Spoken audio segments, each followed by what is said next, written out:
Hello guys and welcome to another one of my little streams. Um, Today we will be working on another shot from Empire. Um, and to answer a question that I'm being asked very often in the comments of these streams and such, um, if Star Wars Despecialized is cancelled and I'm now only working on Empire, well, I decided I'm working on Empire first, but that doesn't mean Star Wars is cancelled. It's just postponed. And my main reasoning behind this is Empire is the one that needs the Specialized Edition the most. Right now, or a better one rather, because I think for the original versions, the old Despecialized might still be the best version out there in terms of like pristine quality copy that you would watch with your parents or your kids or someone who doesn't want to watch grainy red faded footage, and is at the same time still like really close to the original. So I think Empire is the one that needs it the most, because the old Despecialized is really outdated now. And B, also because it's I can do it much quicker. So I want to get Empire out of the way first, then maybe Jedi probably, because that I can actually probably do pretty quickly. And then I want to give Star Wars the attention it needs, and also like there are some other 35mm projects for Star Wars being worked on right now that might be incredible sources for something like Despecialized. So we'll see if maybe those are out by the time I get back to it. Yeah.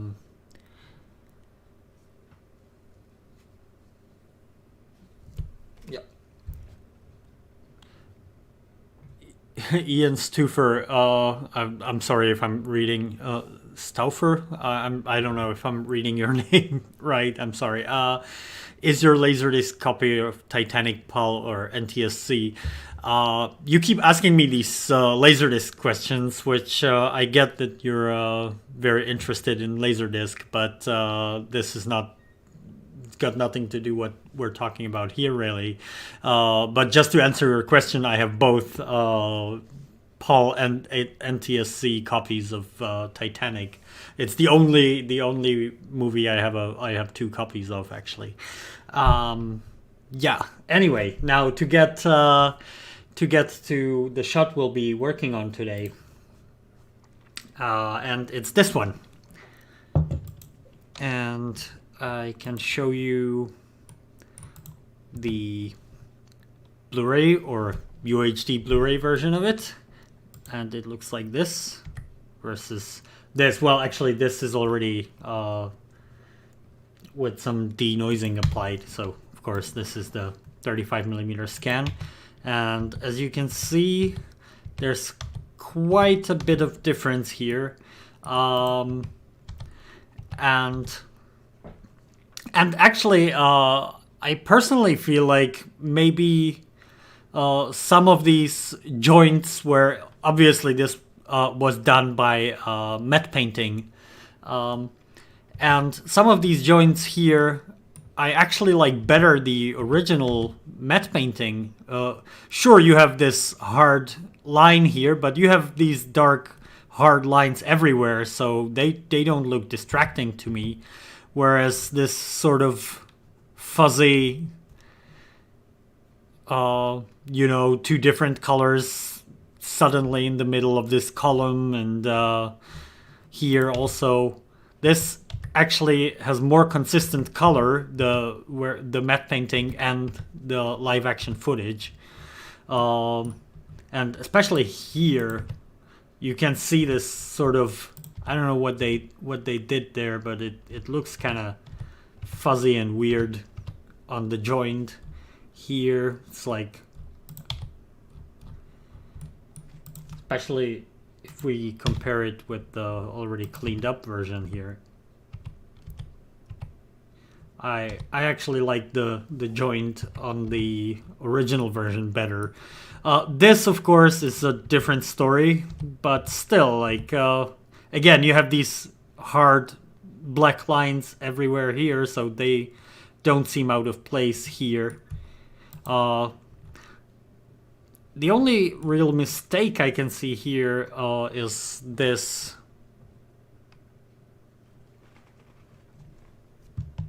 Is this black thing here, which I'm not sure if they intended it to be there, but it seems probably not. So, but it's still, I still don't think it's distracting. It just feels like it's part of the set. Or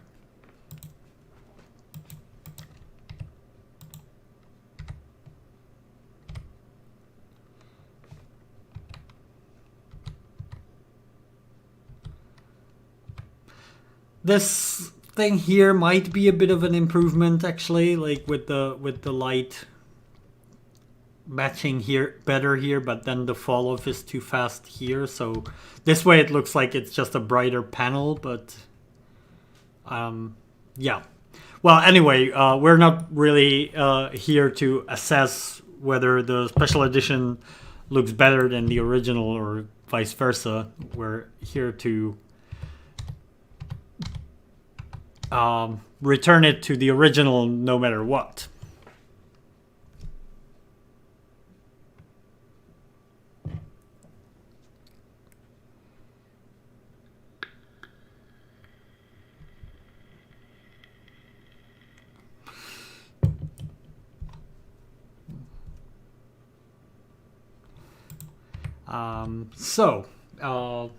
First of all, if we look at the 35mm version here, it seems to wobble quite a bit. So what I think I'm gonna try first is a corner pin stabilization.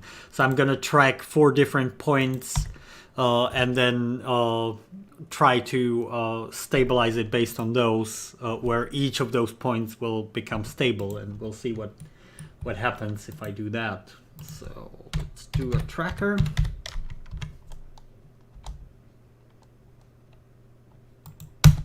Oh no. Ah, good. Seemed like we were having some issues there for a bit. Hopefully not. So where should we put these points? Let's put one here. Oh.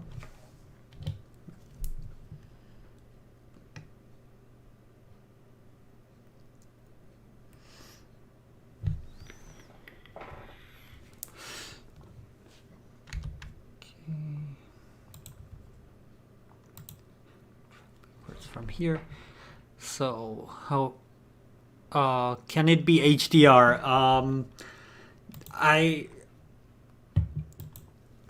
I'm not gonna be working in HDR because I don't have HDR reference monitors or anything, and I don't know how to properly work with HDR.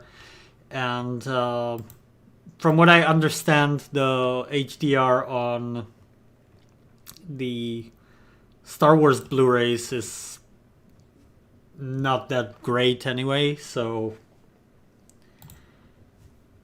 I don't think there'd be much of an improvement, and it would probably hinder my progress quite a bit trying to figure out HDR for this.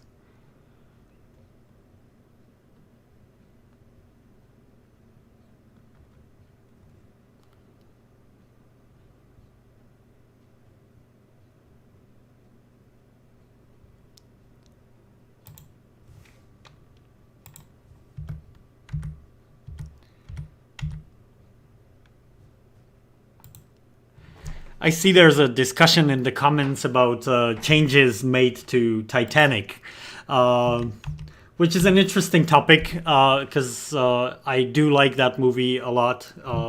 Probably for nostalgia reasons more than anything, but I loved it as a kid. Actually, next to Star Wars, it was definitely my favorite film at the time. Um, Part of the reason why I didn't see Star Wars special editions in the theaters in '97 was that at the time I was really obsessed with Titanic. So I didn't care about Star Wars that much then. I, of course, came back to Star Wars fairly quickly, but at the time I was really obsessed with Titanic. So I saw Titanic, I think, twice in the theaters, and that was something fairly unusual at the time for me. Um, and yeah, they did make some changes for the 3D version, and I think those changes were probably made to the Blu-ray that came out at the same time. But definitely, it's definitely not worth doing a laserdisc transfer for Titanic. Uh, Unless maybe there was a full screen laserdisc where there might be some information that's missing even from, because I remember, I think I compared the VHS and there was some missing, like they shot in Super 35, so 4 by 3, so the full screen version might have some extra information compared to even the 16 by 9 version that's the 3D version, but can be seen also on like streaming services and stuff. Um, but as far as like any changes that were made to Titanic, they were all really minor. And even if I wanted to watch the original version, uh, I would totally watch an HD TV version I have downloaded years ago before the Blu-ray even came out, and that was the DVD transfer or the transfer that was made for the remastered DVD, which was actually a beautiful transfer. I remember seeing the DVD, and I thought it looked near HD. If somebody played it to me and told me it was HD, I would probably believe them. So it was one of the best DVDs. And this actually is an HD TV capture of an actual like 1080p broadcast of that master. So Titanic is pretty much covered for the changes and stuff. Also has the original color grading, of course, which was changed slightly for the Blu-ray, but still it's a little greener on the Blu-ray.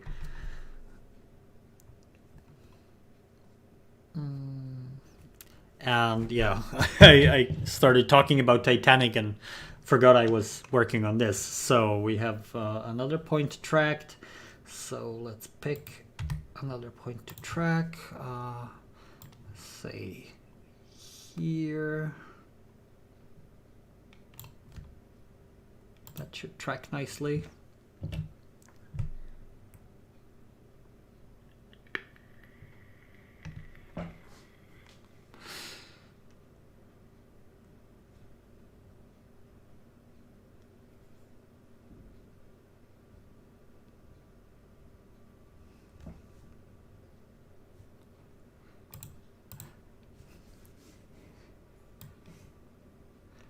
What I was wondering about, I see Ian is posting about the Titanic full screen Laserdisc and that it did exist. Uh, what I'm curious about is that if the 16 by 9 version of Titanic that's on the 3D Blu-ray, if they changed both eyes, but they probably did. I think I saw some screenshot comparisons. Like if you extracted just one eye from the 3D version, if you would get a proper like 16 by 9 2D version, but probably not. It would still have all the like missing hair and stuff that, of course, had to be done for the 3D version. And that's another thing. Like I really don't mind changes to the 3D version, because that's an altered version by its very nature. So if they're like cosmetic changes, of course, then it's totally fine with me. And especially since the original version really exists in very good quality as well.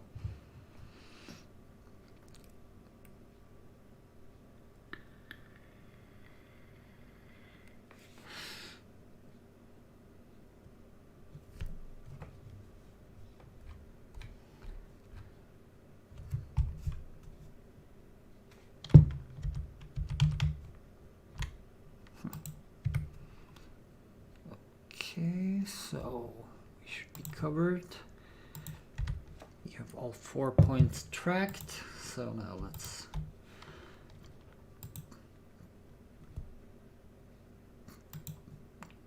create a corner pin.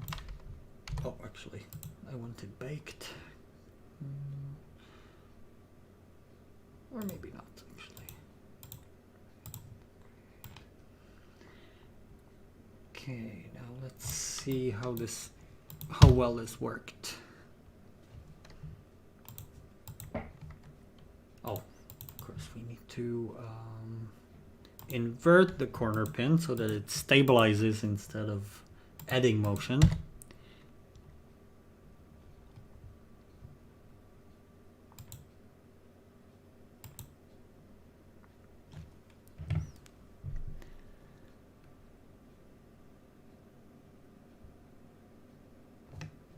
Okay, it does seem a little better.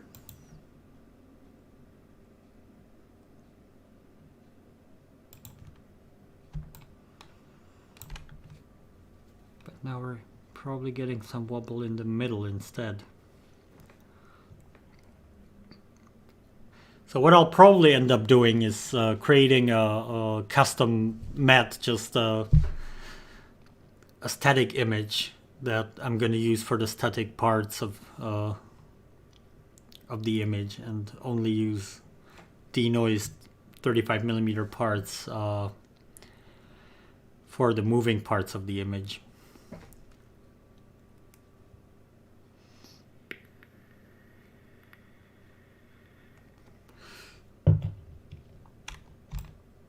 Okay, this bit seems to be moving quite a bit, so our track is probably not very accurate there. So let's go back and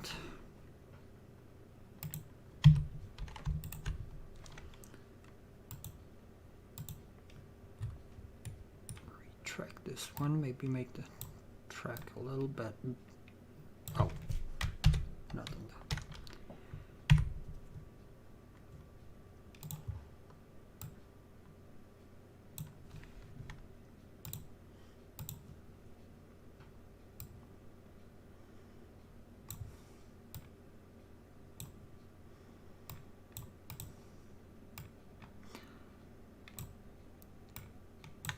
This sort of overall stabilization will probably improve the denoising as well, so it's good to do it before the denoising.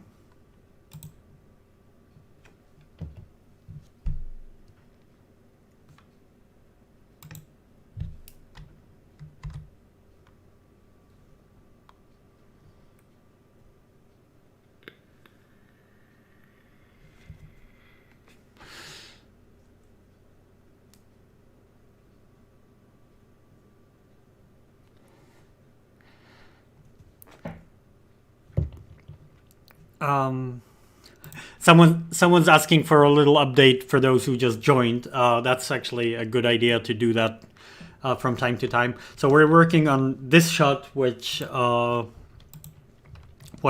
changed quite a bit because it's a matte painting shot, and as you can see, some of the details here were changed. And one could argue that actually the original version looks a little better here in some cases, in some places. Like, I don't know what's going on here, for example. Also, the Blu-ray for some reason here is really bad quality. I think again this is one of those shots that's been through like 5 different layers of digital effery. So it's been scanned in '97, then recomposited the matte painting, then put on film, then scanned in again. So I think that's why the quality here is not very good. For you can see there's a lot of haloing here, and the detail's not very good. It's probably still better than the 35 millimeter, but not considerably. It's more like it seems more detailed here, but it's mostly just sharpening. And the sharpening's quite abundant.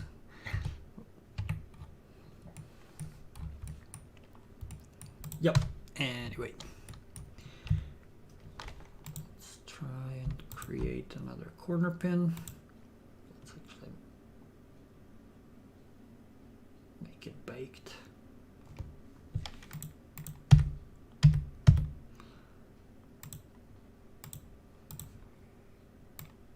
Damn it.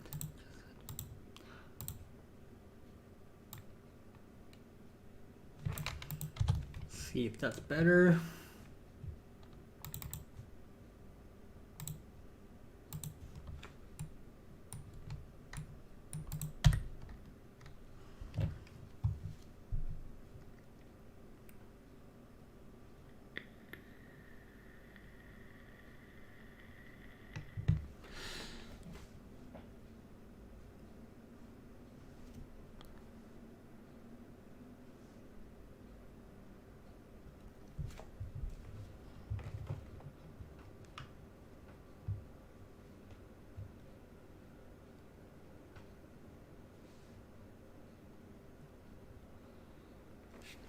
An HDR grade would just be tone mapping. I'm reading a comment here. Sorry, I should probably preface that. An HDR grade would just be tone mapping to bring extra visibility into the highlights and shadows, which may look nice but bring out visual elements not meant to be seen.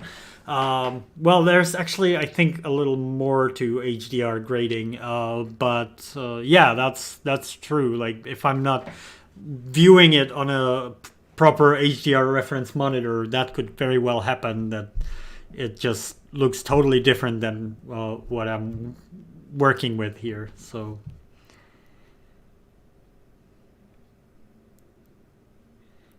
we're still having a lot of shake in this area as well, so probably have to retract that.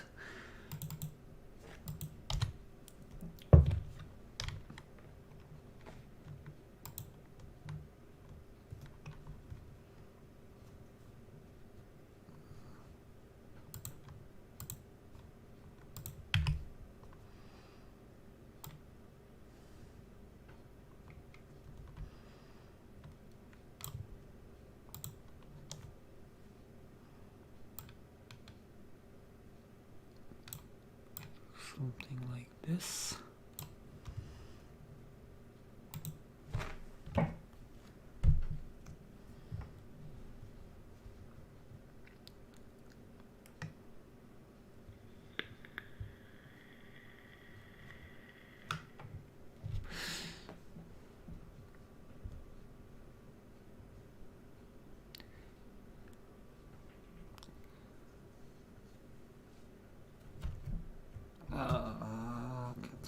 Cancel.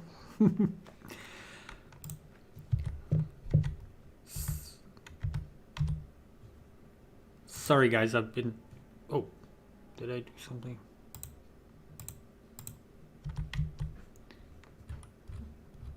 Oh, good. Trying to keep up with the comments here, but yep.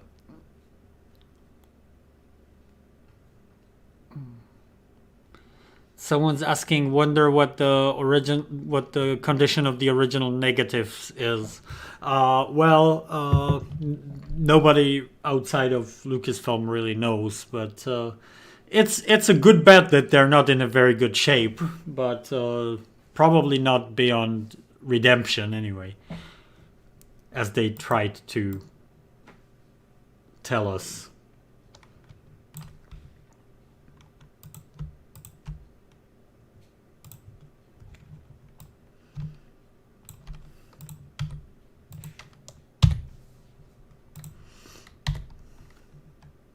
Oh, what happened here? Oh, of course. Invert.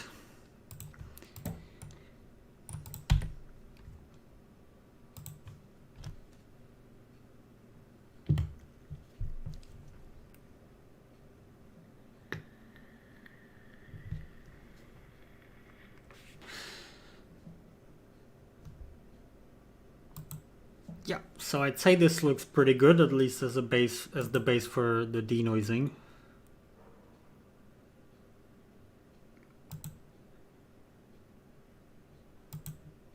Fairly stable.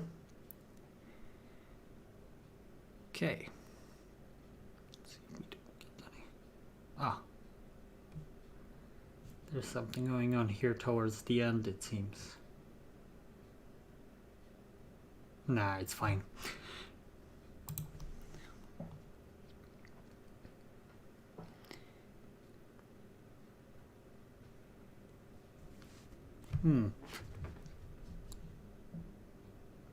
So, where's Max's comment? I'm trying to. Oh, as far as I'm aware, they're not. So Maximilian here is talking about the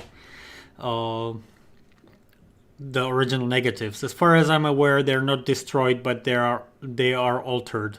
As for the 97 special edition, the new visual elements were printed onto the negative, which was in critical condition then.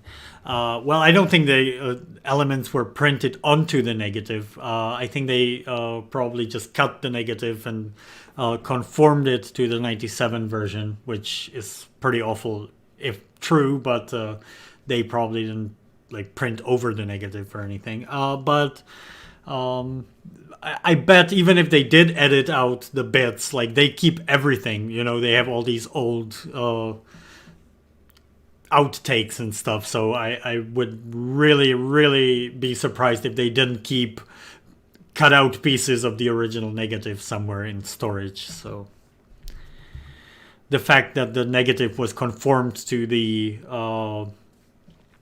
97 version is definitely not a strong enough argument not to do proper restoration. And I remember some restorationists talking about it and saying that it could definitely be restored from the existing elements.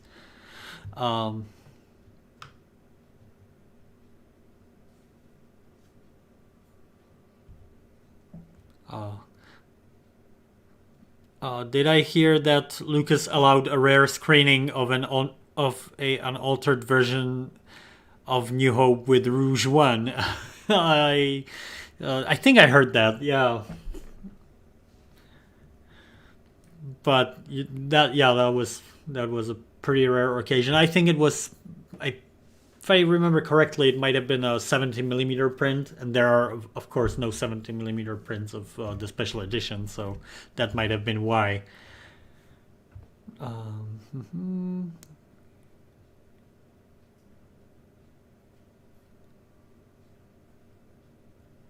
Hoping to burn these flakes to double-layer DVDs when I get the Blu-rays, of course. Yeah, well, definitely the old versions have double-layer DVD version that's less than 8 gigabytes, so it fits on a double-layer DVD. And it's AVC HD, so it should play in Blu-ray players. I'm not sure if I'm going to be doing it for this new version because it's going to be 4K and then 1080p. So I think 8 gigabytes is just not enough. But I'm sure someone, if I don't do it, someone else will make make a version like that, and like the 4 GB and 2 GB versions you find on the internet.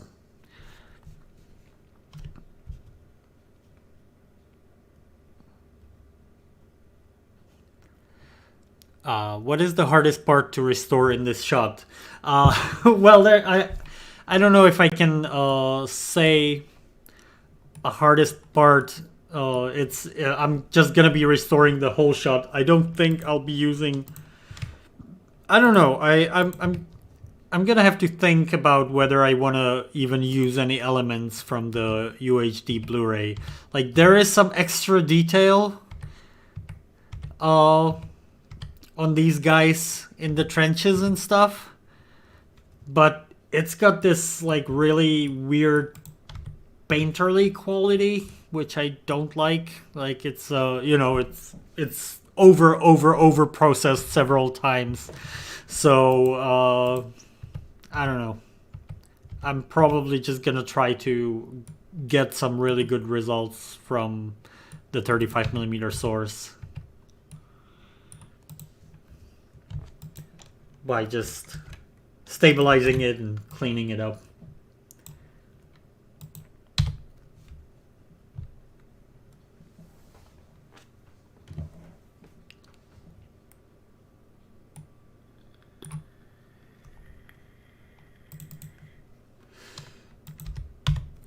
Try to up the amount of sharpening here, maybe.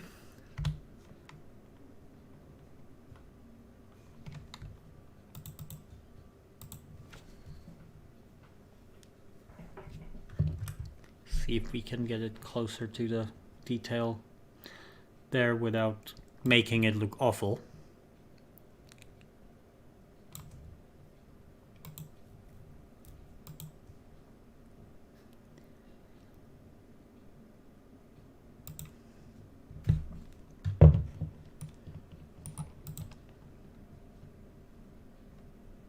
Much better.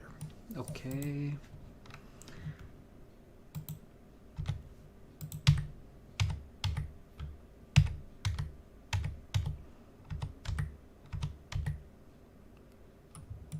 And it's over sharpened.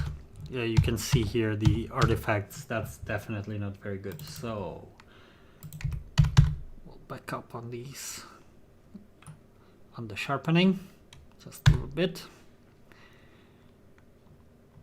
Yep, I think the level I had it at before was about right.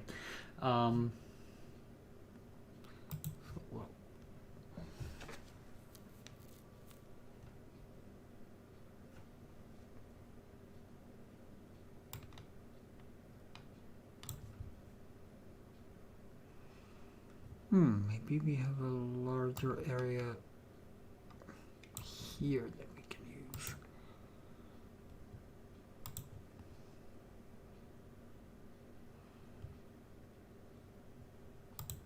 Apply.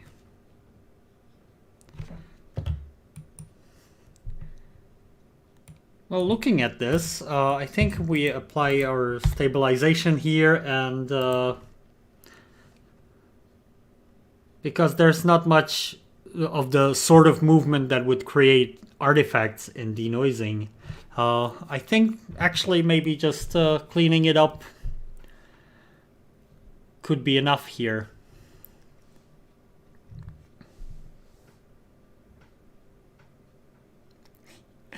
What's the taste in the e-cig? I just use tobacco, and I'm not trying to promote this or anything. It's I'm really that addicted. I'm sorry. Yeah. Definitely. I think it's a healthier replacement for normal cigarettes. It's definitely not a good idea to start using this if you're not a smoker. And actually, like I was just discussing, like there wasn't much traveling in the past year, but before, whenever I would travel, I'd have to, like, it's so limiting. if you're either a smoker of regular cigarettes or even the e-cigarette, is just so limiting when you're traveling and you have to always like bring backups with you and think about it. And so yeah, I would definitely be better off without it. But I'm just weak, guys. And now you reminded me of it, and I just have to smoke even more.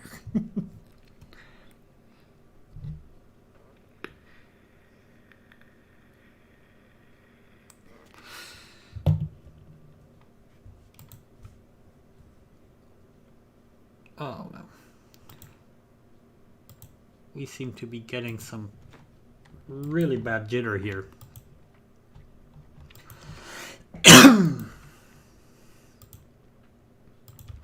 This has happened to me before. I wonder...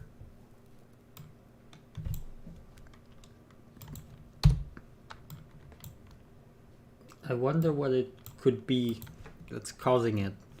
Because...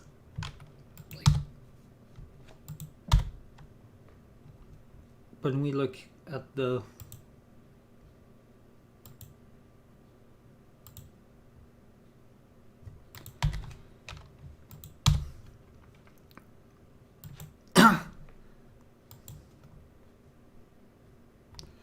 like that I stabilized a shot and then denoised it, which should be better, but it just actually makes it worse.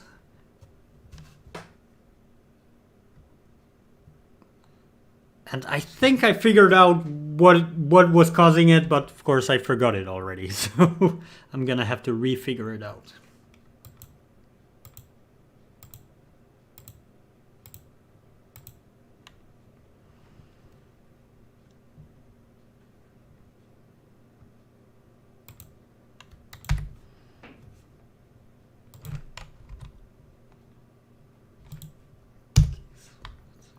Try something here.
Yeah, this is definitely not good.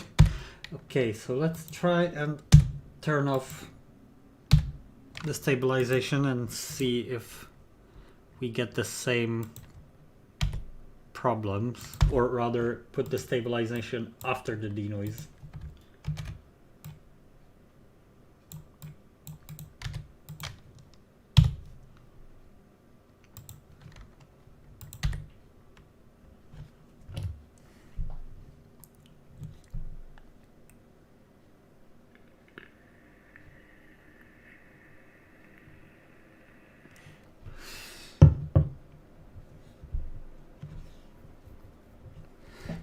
Do you have any of the faces sets for the VHS? No, those are I think US only, and I don't have any US VHS because importing anything from the US is a pain.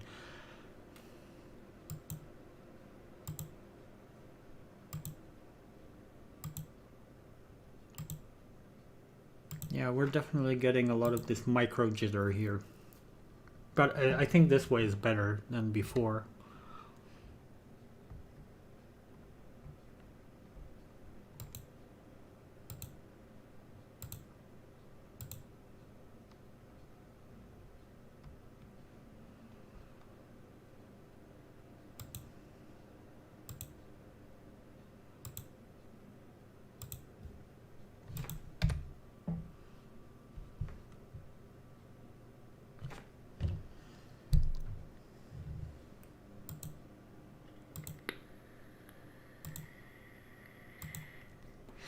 Yeah, much better.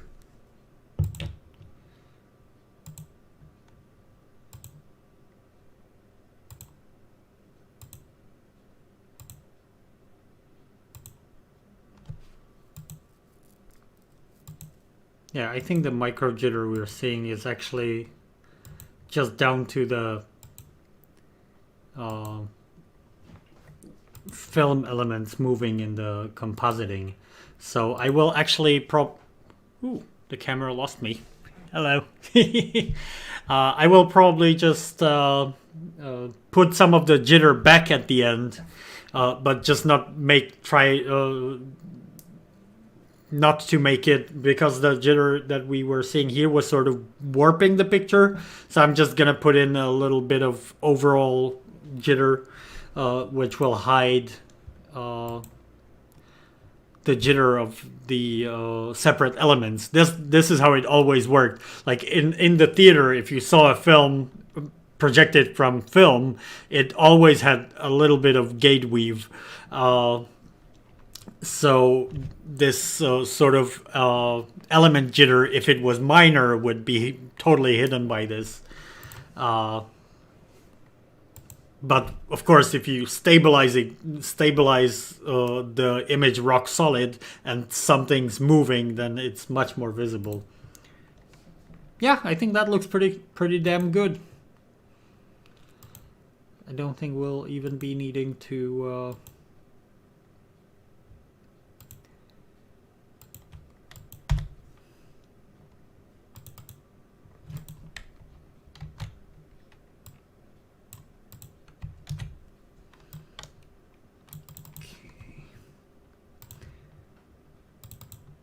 take this and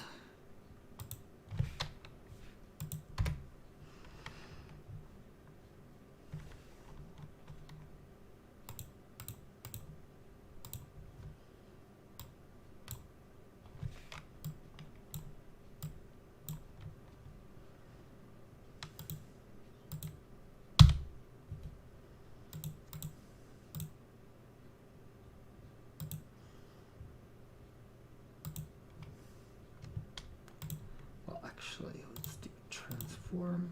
Oh. To create.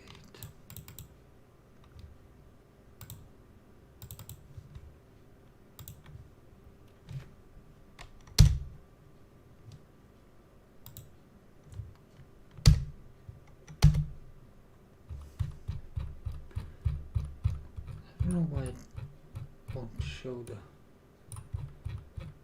curve properly. What the hell?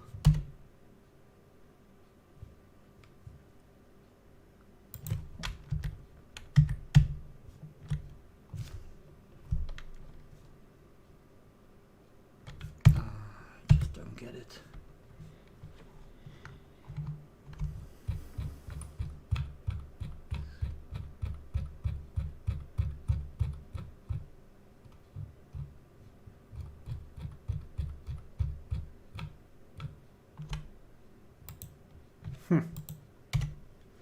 That is strange.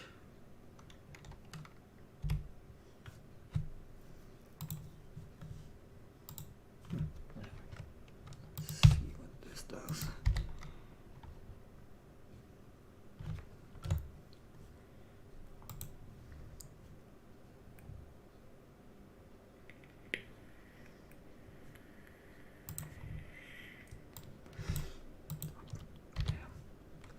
Wrong one. Okay.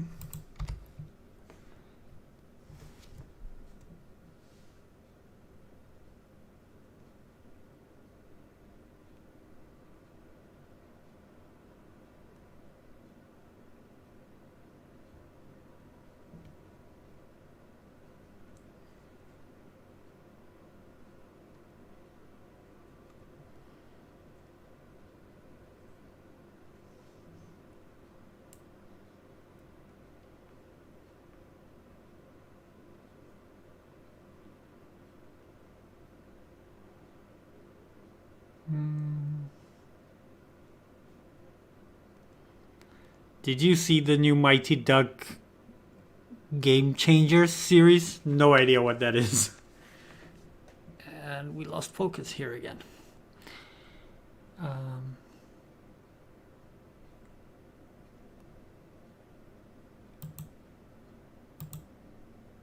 That's too much jitter. So I'm probably just gonna have to come up with some random expression to just create some slight jitter. But yeah, I'd say other than that, this shot is pretty much done. We can just use the 35mm here. A little bit of color correction, but of course the final color correction will be done later. I'm not gonna be doing it. I do some basic corrections, especially when I'm combining two sources. I have to always like color match them together, but the final corrections will be done in the end in Premiere. Yeah, I might still have to do some. Okay, do we have any? Actually, let me check in the 35mm if we have any flashing lights and stuff like that. So I think they actually added some to the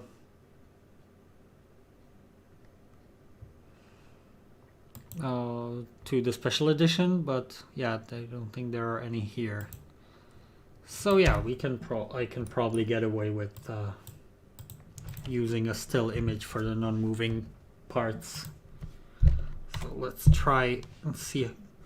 Let's try and see how well that works. Actually, I'm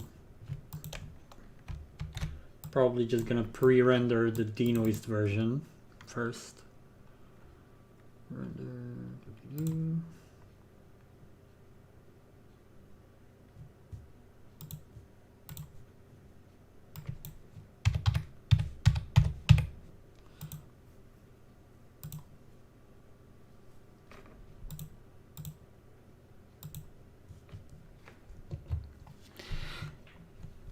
Let's see about the comments here.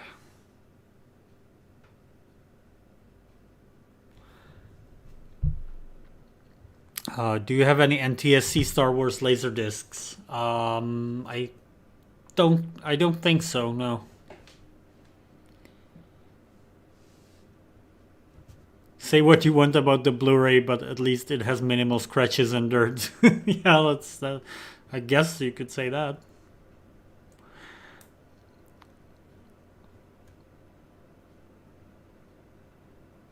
Making the process a tad bit easier. Well, that yeah, that it definitely helps with Despecialized. It's sort of that's sort of the whole point. But yeah. From all the official releases since 1997, which one was the least terrible? That's pretty tough. Since 1997, I would say 1997 was the least terrible, like the Laserdisc and VHS releases of the time. But of course, looking back, like now they're pretty terrible, you know, the quality and such. But at the time, they were pretty good quality releases in terms of, you know, color grading and everything, and they were the least changed. So, yeah, for me, probably I would have to say the 97's releases. And now the UHD Blu-rays are definitely way better than what we had on DVD and Blu-ray. Much better colors and the amount of like special edition changes hasn't really been changed that much. Like there were some extra changes, of course, but other than McClunky, I think they were all rather minor.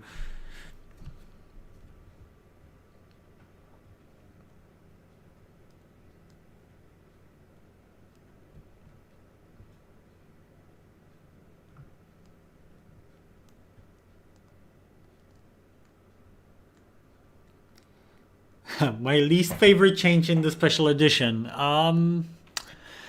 I think probably all the changes that have to do like that connect the originals to the prequels. So especially like Anakin's ghost at the end being Hayden Christensen, I think is the most awful change in all all of Star Wars. Okay.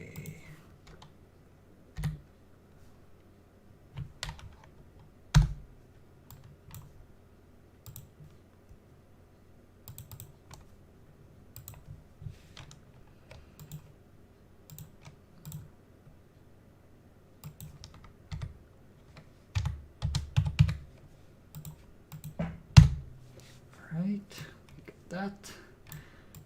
Connect the corner pin. Do a frame hold. From here, why not? And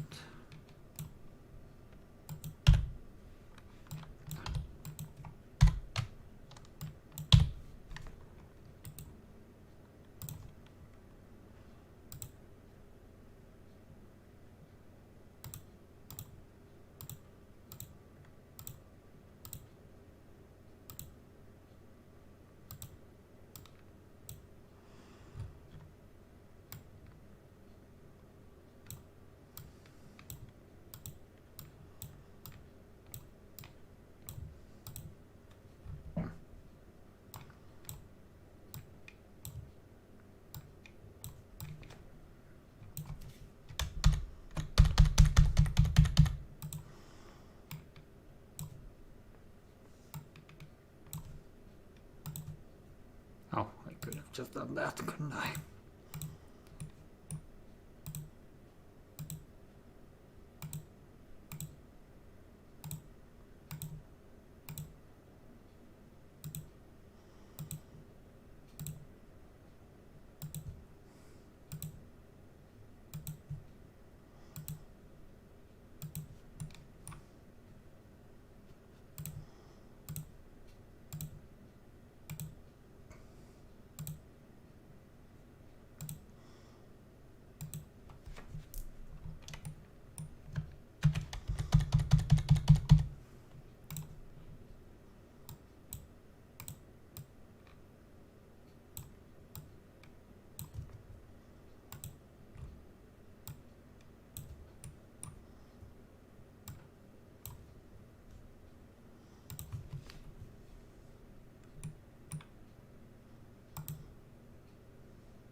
How about Visa free? Oh yeah, that like I said, all the changes that were made to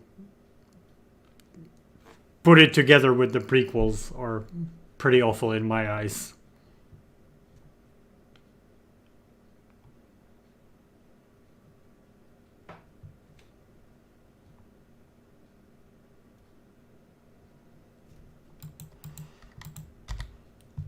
Okay.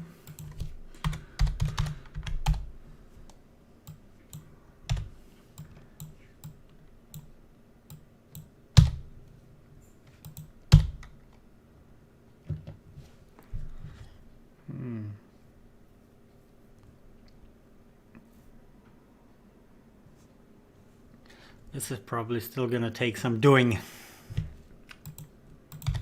Oh, and of course it's already got alpha, so that's why.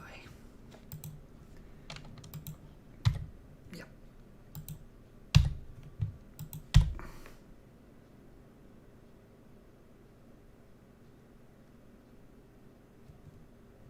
Yeah, that of course is much worse. But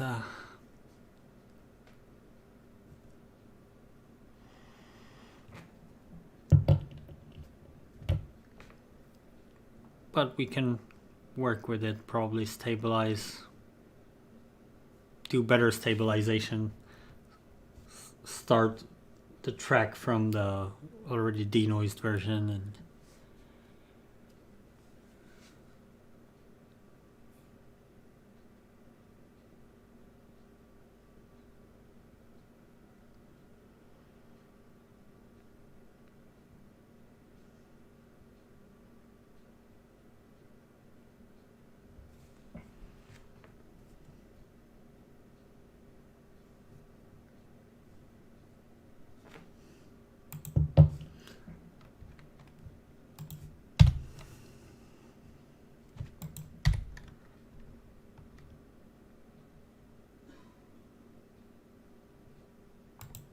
yeah, I'm definitely gonna have to improve the stabilization here. But I'd say this is a good start, and we're already going on an entire hour here, so I think I'm gonna finish for today. Let me just check the comments for the last bit.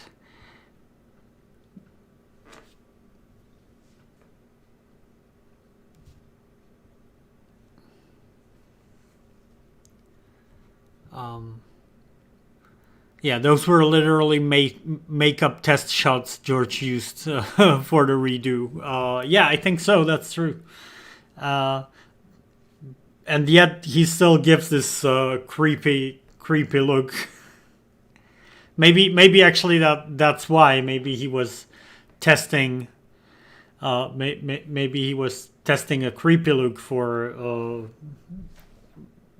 episode 3, and they just used it, and they just replaced the head as well. They didn't replace the whole body of Anakin. Sorry, this might look out of context because I'm reading these comments here, but I'm talking about the change to the Anakin ghost in Return of the Jedi.